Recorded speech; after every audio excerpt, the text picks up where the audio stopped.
میں doctor Fahima, Urdu department, Marwari college, Ranchi university Ranchi.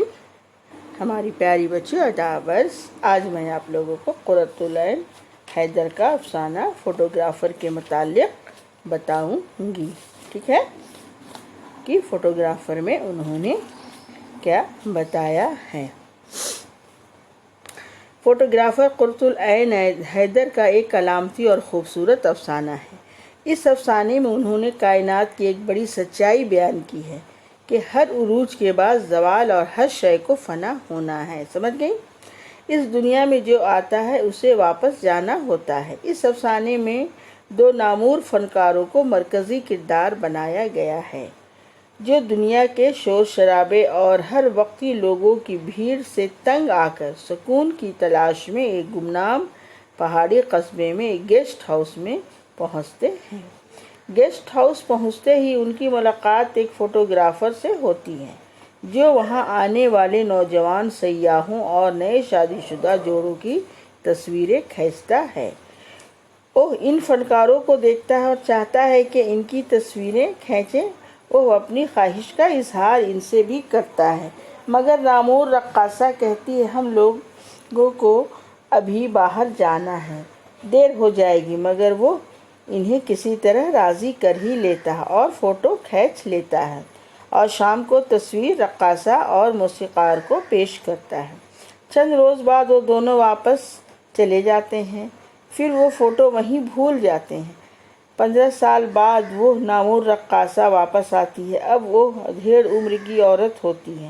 Photographer اپنی عادت کے مطابق فوٹو لینے کے لیے اٹھتا ہے، مگر ادھیڑ عمر عورت کو دیکھ کر مایوسی سے واپس جا کر بیٹھ جاتا ہے۔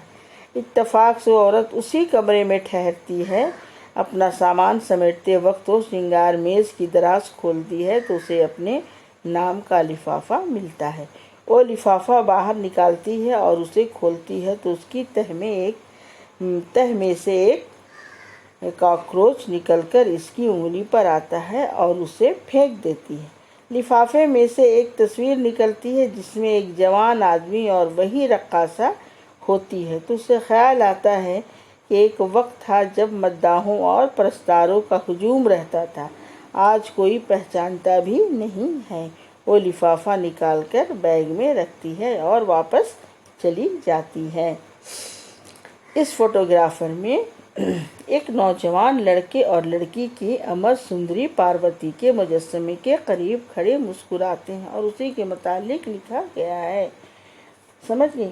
تصویر کا کاغذ پیلا پڑ چکا ہوتا ہے۔ خاتون چند لمحوں تک گم سم اس تصویر کو دیکھتی رہتی ہے، پھر اسے اپنے بیگ میں رکھ لیا۔